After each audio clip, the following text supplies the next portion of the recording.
name is Kathy, and today I'll be continuing the course for music theory. But before I do this, I wanted to let you know that I have a great many videos now on many different topics, and I've decided to make several different video playlists so that it's easier to find the videos of greatest interest. So please check out my playlist page. This course breaks up into three major parts. The first part is basic music theory. The second part is arranging music, and the third part is music composition. In this lesson, we will continue to learn about basic music theory. Any other chord that has the same named note as a root position chord is considered to be essentially the same chord in a different position. In other words, all chords that have only D naturals, F sharps, and A naturals are considered D major chords. Triads may be inverted by writing the root an octave higher, with the third and fifth unchanged. This is called the first inversion. By writing the third and octave higher, with the root and fifth unchanged from the first inversion. This is called the second inversion. Another way to see this is if the third of the chord is the lowest note, the chord is in the first inversion. If the fifth of the chord is the lowest note, the chord is in the second inversion. Notice that the root position is made up of the intervals of a third plus another third. The first inversion is made up of an interval of a third plus a fourth. The second inversion is made up of the intervals of a fourth plus a third. It does not matter how far the higher notes are from the lowest note, or how many of each note there are, at different octaves or on different instruments. All that matters is that which note is the lowest. To decide what position a chord is in, move the notes to make a stack of thirds and identify the root.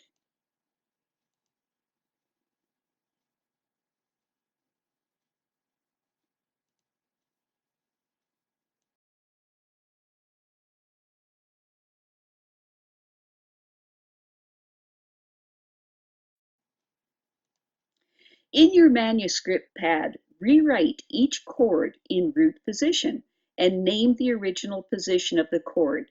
I will supply the solutions.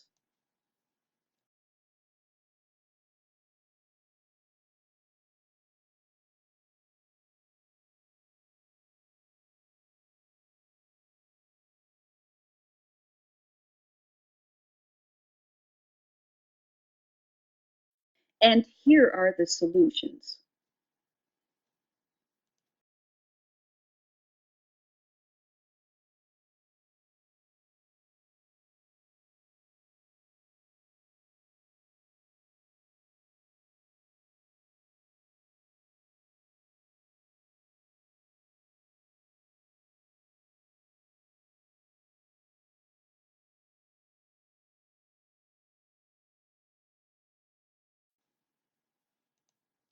Triads are also called three-note chords. A common chord is a four-note chord. That is, it is a triad with the tonic note repeated an octave higher.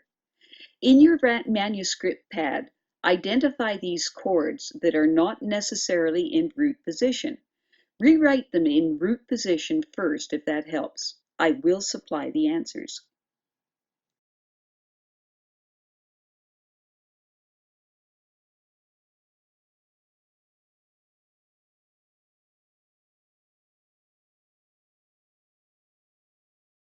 And here are the answers so that you can check your work.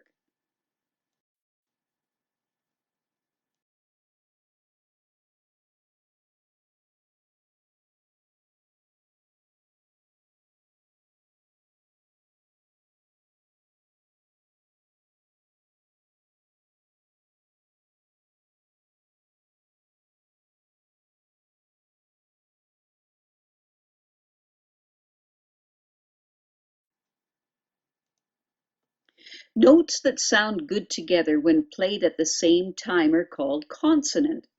Chords built only of consonant sounds sound pleasant and stable.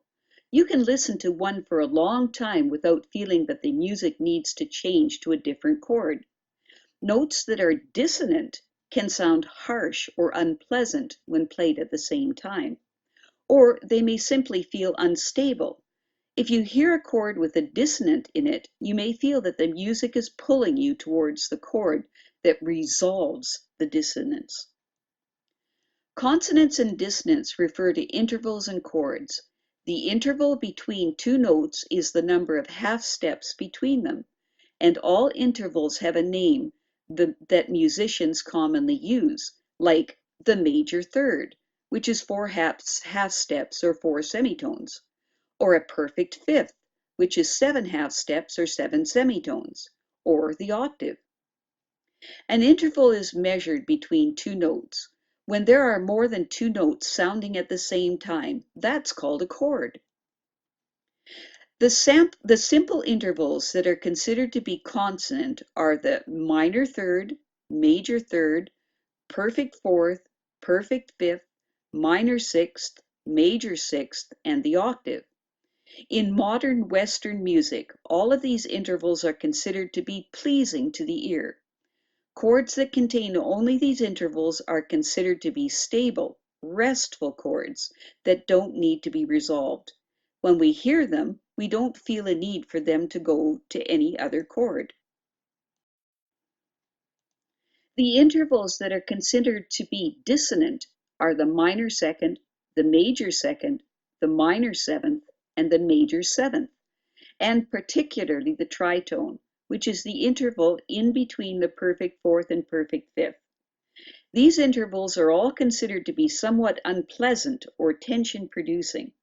In tonal music, chords containing dissonance are considered unstable. When we hear them, we expect them to move on to a more stable chord.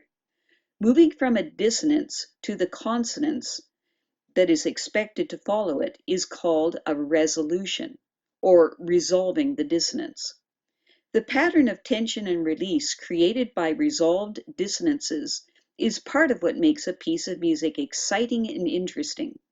Music that contains no dissonances can tend to seem simplistic or boring. On the other hand, music that contains a lot of dissonances that are never resolved, for example, such as much of 20th century classical or art music, can be difficult for some people to listen to because of the unreleased tension. In most music, a dissonant will resolve. It will be followed by a consonant chord that it naturally leads to. For example, a G7th chord resolves to a C major chord, and a D suspended fourth resolves to a D major chord. A series of unresolved dissonances, on the other hand, can produce a sense of unresolved tension.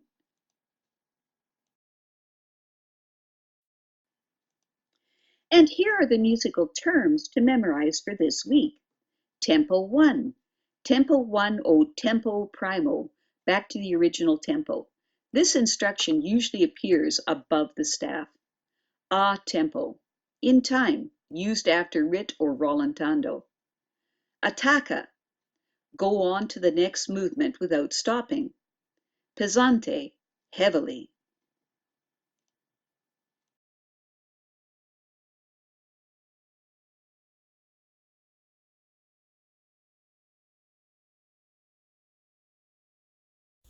I have a great many videos now on many different topics, and so I've decided to make several different video playlists so that it's easier to find the videos of greatest interest. So please check out my playlist page. Well, that's it for now. To stay up to date with my latest videos, make sure to subscribe to this free YouTube channel by clicking the red subscribe button right below this video. Take care.